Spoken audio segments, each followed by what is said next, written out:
In acousmatic works, everything can have sense. And in fact, there is no fixed sense. Sometimes people call acousmatic music as a cinema a cinema for the ears. Mm-hmm. The cinema in which only the ears are active. You're separating what causes the sound to what it produces, to the sound itself. So I listen to sounds and I don't have the possibility to know how they were done, only through my imagination. So it's very easy, it works very well when you're working with recognizable sounds. A dog barking, a car going by. You already have a fixed image of what produced that sound. But when you start combining sounds and inventing new sounds, you don't have any more clear references, and you start imagining situations, worlds, different ways of what's happening. I always say it's a more active listening than when you listen to an instrument.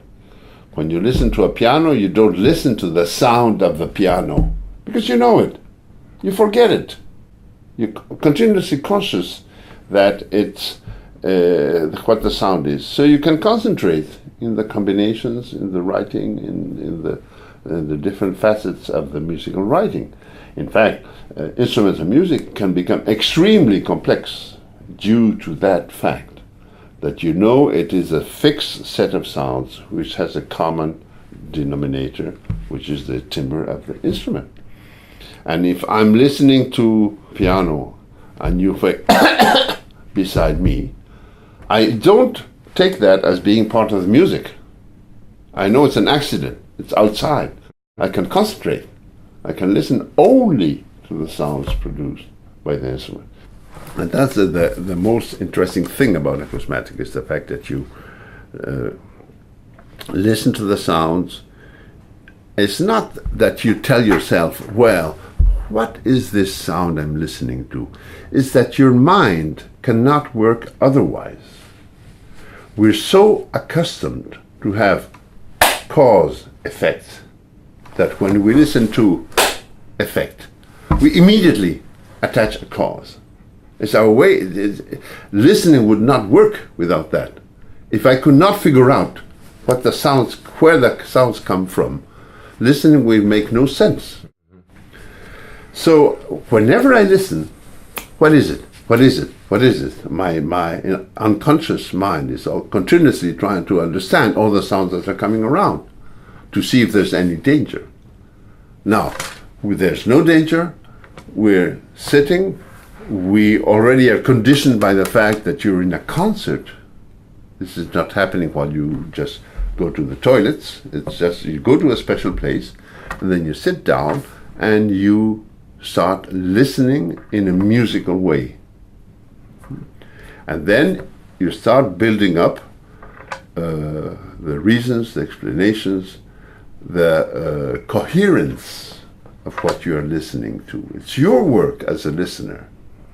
I, as a composer, I try to build things that will suit my own coherence, expecting it will suit your coherence also. And maybe you will love it, or you will say, I didn't understand anything, or I find it very boring, and things like that.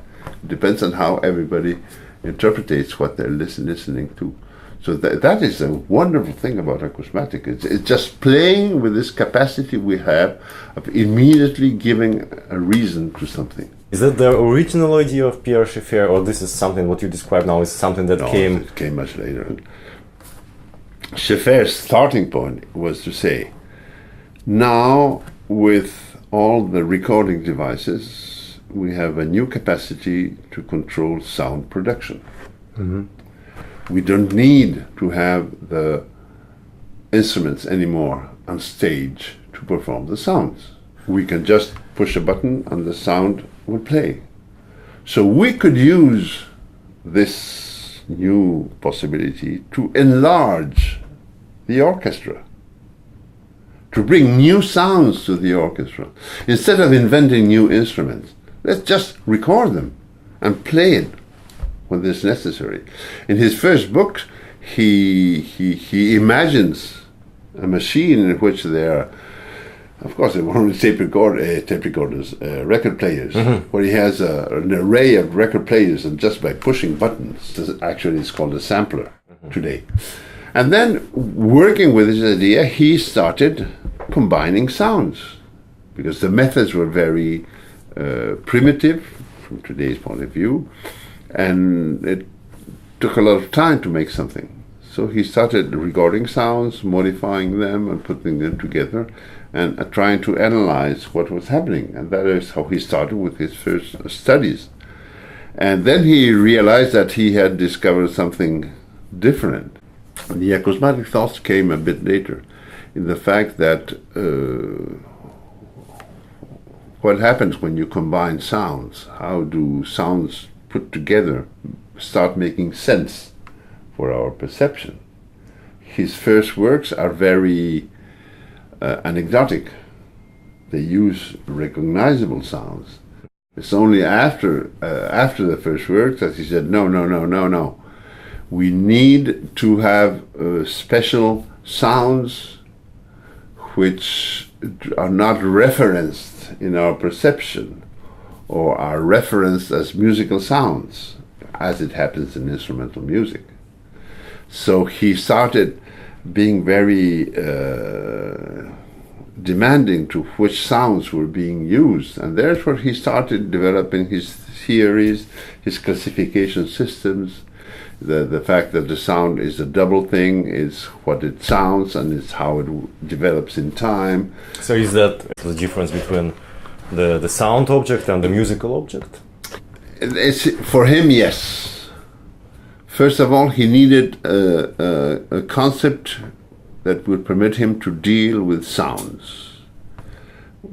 Saying sound is not enough, because sound is it's too big for what it means.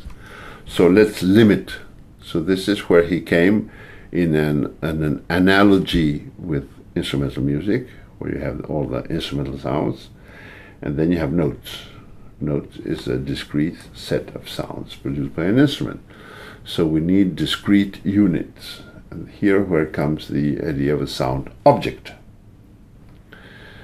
which is a very tricky idea, which was an intellectual tool for dealing with sounds. Okay, instead of having 100 sounds, I have 100 sound objects. Let's make a classification: short, long, infinite, etc., etc. Then he started developing a classification system. And then he said that not all the sounds are proper for music. So all the sound objects that are proper for music are called musical objects. And in order to have musical objects, you need tools to transform the sound objects in musical objects. This idea of the musical object was very quickly abandoned by everybody, because composers don't think in a systematic way. Oh, I like this sound, I use it. Oh, it's somebody talking. Okay, I use that sound. I use this other sound. It's somebody crying, or it's something falling, and it's a noise. And so composer very quickly contradicted him. But what to you is like, what do you think was the driver or the reason for Schaeffer to, create this on the systematic level? Why would he need to make this kind of periodic table of content or something? What was the intention? His idea was that musicians have been working with sounds for thousands of years without understanding what it is. What is a sound phenomena, and how it relates to perception and to music. So this is why he said, let's forget any kind of systematic description of sounds, as it's done regularly in instrumental music. You have classification systems, wood instruments, wind instruments. Let's try to make a general classification of sounds. And so composers, in fact, he was opening all the sounds of the world to music. The sounds of the world, the musical sounds, instrumental sounds, is a very limited set. The abstract. Yeah, the abstract, and it's well known. for most listeners. Now let's make it larger. But when making it larger, his first attempt was to put limits to it. Okay, let's use any other sound, but it has to have certain characteristics. And then very quickly, I mean at the beginning of the 60s, composers start saying, okay, but any sound can go. Mm-hmm. There's this tremendous quarrel, but which was a good quarrel with Luc Ferrari. Luc Ferrari was the first to make it work just with ordinary recorded sounds, with soundscapes. It worked a little bit. And Schaeffer was totally against all his ideas. You cannot use this sound. Why cannot? What can't I use these sounds? Who is telling me that I can't? And here is where Schaeffer has started deviating, leaving back musique concrète. He became more interested in media. And then he let the composers take over the musique concrète. And here's people like Francois, Bayle, Parmigiani, they arrive at that moment, they start doing something else. They start, they already had an acquaintance with the technology, they had listened to many works already, and they started with this background creating their own musical language.